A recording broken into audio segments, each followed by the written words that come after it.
I'm a bit new here. Is there anywhere it's okay to contact you? I have a question about your music. So, if you join my Discord, you can open a ticket with one of my moderators, then they can escalate it to me and get you the answer. There used to be many more direct ways to contact me, but now there aren't. Suffering from success? I don't even know if it's that. I've said this before, but I think that there's like a very weird graph of how much people contact you and how often it's okay. It's not that I'm too popular. I actually think that I'm getting to be popular enough that things are better again. But there's a weird in between. So when you have like 40 concurrent viewers on average, everyone knows you. You are just like everyone's friend. Your stream is as much about your regulars as it is about you, you know? And then as you get bigger, when you get to be around 1,000 concurrent viewers, people stop trying to reach out to you directly. They don't really have the expectation that they can. And when you have like 40 to 50 concurrent viewers, people don't really want to reach out to you directly because there isn't a lot of incentive to be weird and creepy. It still happens, plenty of people are. When you're like around 10 concurrent viewers, there are multiple waves. This graph is an interesting one. I've been meaning to actually graph this. So when you're around 10 concurrent viewers, people have this sense like, oh, you need me, right? Like, I'm one of your only viewers and you need me. So people will start being weird where they'll be like, you know, if I don't like what you say, maybe I won't come to stream next week, right? Because they have the power to drop your viewership by 10%. That's a lot of power. You're at that 10 era and you can agree that this is what happens at that viewer level. Yes. It's super crazy. Then you get to around 40 and people stop doing that because they don't have the power, but you're still like accessible enough that there is simultaneously, they don't have a lot of power over you and you aren't famous enough that they particularly want a lot of power over you. You get to around 500 and suddenly you're like big enough that people are like, oh, I could name drop you. I could like brag about this if I can get into your DMs, but also you are still accessible enough that I have like the reasonable aim that I could get into your DMs, you know? Oh yeah, it gets downright philosophical when there's one viewer and one streamer. That's so true though. You know, my day one, my first viewer ever was Oven Helium. The things we discussed. My first ever chatter. But yeah, so around 500, I think that's the worst. I think that's the peak of weird stream interactions. Around 500 was my, at least, peak of people feeling like they could just message me and definitely get a response, but also having the weirdest intentions in messaging me. Then you get up around 1,000 and people get more normal again because they don't feel like they should have an audience with you. Sometimes they still do. Sometimes people still will expect an audience with you, but it's much rarer. For the most part, at that point, you're free. You think 500 is too famous to try and get into someone's DMs?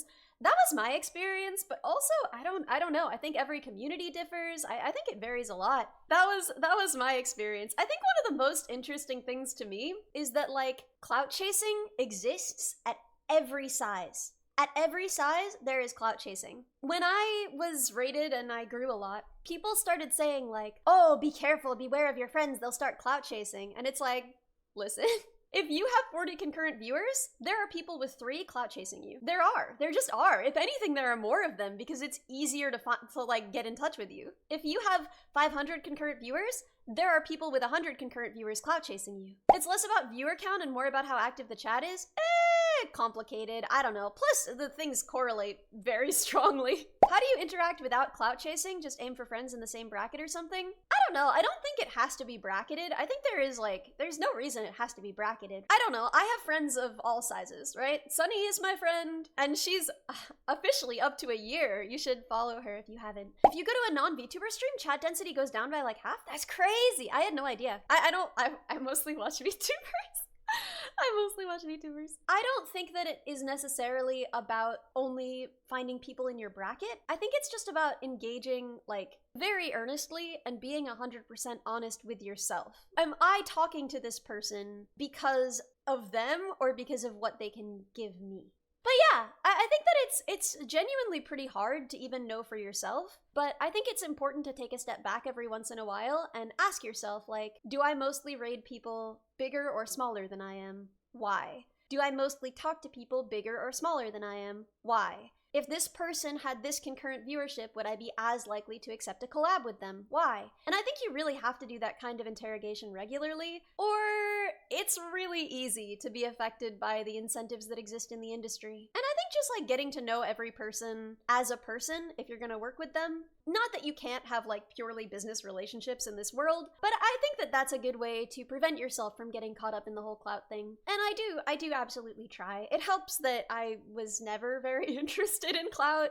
If you only raid or talk to bigger people, it may be kind of parasocial. Not just parasocial, it may be kind of exploitative, I think. Like if I see someone and they only ever raid or try and talk to bigger streamers, if they only say, so-and-so is my idol, they're so talented, I wish I could talk to them, about people who are bigger than they are, you gotta wonder, because there are plenty of amazing artists, truly, like, artists that they should be idolizing and looking up to, who are smaller than they are. So if they're only saying that stuff, like, oh my god, it would be such a dream to meet so-and-so, about people who have a higher concurrent viewership than they do, I'm a little sus of that. Not that I'm sus of them as a person, just I am sus of the motivations behind that statement in particular. For you, more than 2 viewers is too big for you to talk to much, even just in chat? Wow. Okay, I don't know, everyone has their own preferences. This is actually a really interesting thing. This is a different graph, but there is another graph to be drawn of viewer engagement where when you are small, the people who want to watch you, they don't just like you. They don't just like your personality, they like small VTubers. Now, in some cases, this is bad. Some of these people are like, I don't want to watch a bigger VTuber because then I don't have access to them. That's scary and bad. But for the most part, the people who feel this way because it's like, fast chat is overwhelming, I like a more interactive experience, etc. That's like 99% of it. And like being part of a small, tight-knit community is really fun. But there is a thing that happens that's quite sad, where you grow out of your community. And they wanted to be in your community because they wanted a very interactive experience. Which means that they interacted a lot. You know them. You probably asked them how their day was going most days when they joined your chat, right? And that's kind of sad to lose. You're doing well and you're proud of yourself and you're happy for you and they're happy for you, but they don't want to go to your chat anymore. They don't want to watch your streams anymore. And that is sad. And it's not selfish, and it's perfectly fine. Those people have done nothing wrong, but it's a really, really strange and kind of sad thing. To be in a big chat and getting the community experience becomes a slot machine. I don't know, yeah, I guess the attention economy is pretty weird and alienating for everyone. Imagine seeking out a smaller streamer because you get overwhelmed by watching someone big, and then it turned out that small streamer was big. So for those of you who don't know, this comment is by Camo. I've never known whether it's Camo Palamo or Camo Palamo, but either way, Camo Palamo found me when I was doing an experiment where I was being a small streamer, and then unfortunately was forced to watch me, a bigger streamer. Yeah, Phipps my beloved, where did she go? So we support small streamers. But yeah, this happens several times as you grow. I would say that the big thresholds are around 50. At 50, you lose a lot of the people that loved you all the time that you were under 50. And then again at around 100, and then again at around 250, again at around 500, and then again at around 1,000. People get stuck at these thresholds often, where they start to get over that threshold where they're like, wow, I'm getting to like 60 viewers. But then people stop showing up because they don't like it over 60 viewers, and then you get back under 60 viewers, and then they start showing up again. So I've definitely seen people get stuck at those thresholds, but I think it's really interesting. People are totally in the right to prefer whatever experience they prefer with regard to chat size.